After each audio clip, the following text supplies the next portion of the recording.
Assalamualaikum warahmatullahi wabarakatuh. Perkenalkan, nama saya Salsabila Memudah, NIM 19016122.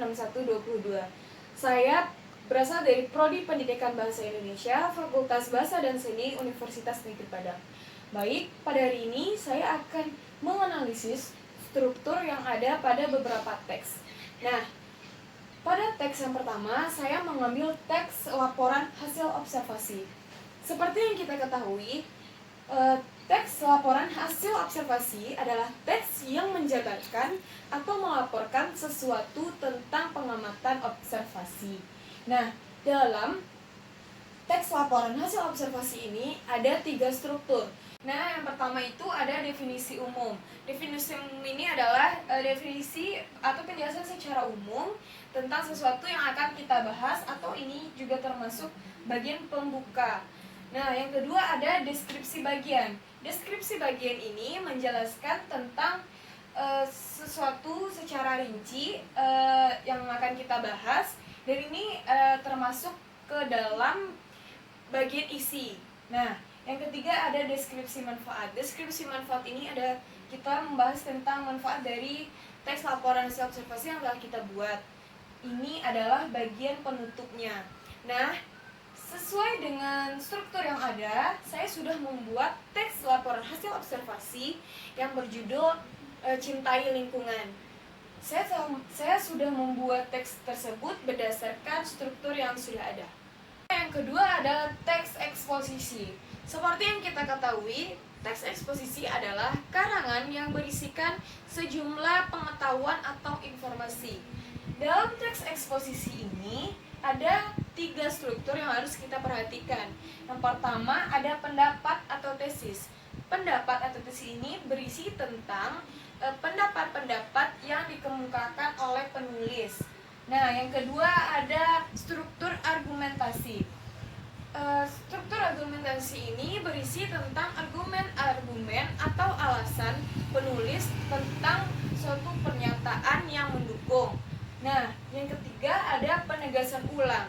Penegasan ulang di sini adalah penegasan ulang terhadap argumen atau atau alasan-alasan yang digunakan penulis untuk meyakinkan pembaca tesis. Nah, dari struktur yang sudah ada pada teks eksposisi ini, saya sudah membuat teks eksposisi yang berjudul Remaja Pendidikan Berkarakter. Nah, saya membuat teks tersebut berdasarkan struktur yang sudah ada. Yang ketiga ada teks eksplanasi. Teks eksplanasi adalah teks yang menjelaskan tentang sesuatu yang terjadi secara alami atau menjelaskan proses fenomena alam atau sosial. Nah, dalam teks eksplanasi ini ada 3 struktur yang harus kita perhatikan.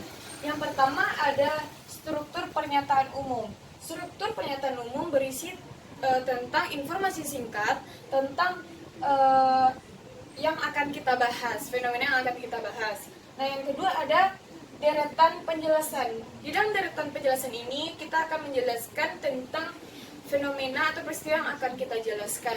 Di sini juga disebutkan dan adalah bagian isinya. Nah, yang ketiga ada interpretasi atau penutup. Pada bagian interpretasi ini terdapat pendapat penulis tentang fenomena yang ada pada fenomena yang sudah dibahasnya tadi atau peristiwa yang sudah dibahasnya tadi.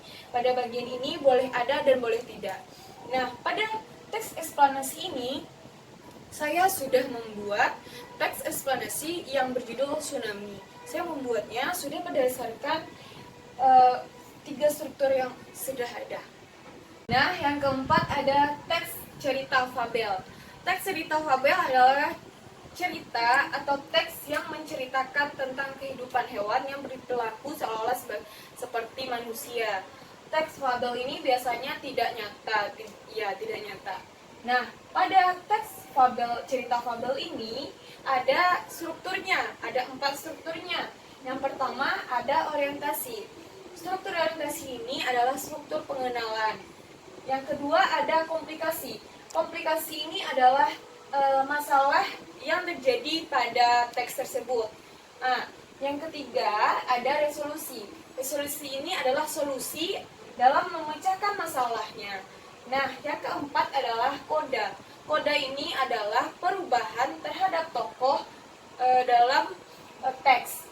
Nah, dalam teks ini, cerita fabel ini, saya sudah membuat teks fabel yang berjudul Kancil dan Buaya. Saya membuatnya sudah memenuhi atau berdasarkan kepada struktur yang sudah ada. Nah, yang kelima atau yang terakhir ada teks diskusi. Teks diskusi ini adalah teks yang membahas atau meninjau dari isu dari dua sudut pandang yang berbeda, yakninya sudut yang mendukung dan yang tidak mendukung. Nah, teks diskusi ini ada beberapa unsur. Yang pertama ada isu. Struktur isu ini menjelaskan tentang pengenalan terhadap apa yang akan dibahas. Nah, yang kedua ada argumentasi mendukung. Argumentasi mendukung ini adalah penjabaran lebih lanjut tentang isu yang sedang dibahas. Nah, yang ketiga ada argumen menentang. Argumen menentang ini adalah pendapat yang menentang dari argumen mendukung. Nah, yang terakhir ada simpulan. Simpulan ini adalah pendapat penulis terhadap teks tersebut atau terhadap teks diskusi ini. Nah, dari teks diskusi ini saya sudah coba membuat teks diskusi yang berjudul Larangan merokok di tempat umum. Saya membuatnya berdasarkan struktur yang sudah ada. Nah, teman-teman semuanya, mungkin itulah penjelasan dari saya tentang struktur yang ada pada beberapa teks dalam kurikulum yang dibahas dalam atau dipelajari dalam kurikulum 2013. Jika ada salah atau kurang pengertian, saya mohon maaf karena saya masih belajar juga. Saya mohon maaf. Saya akhiri, wabillahi taufik wa hidayah. Assalamualaikum warahmatullahi wabarakatuh.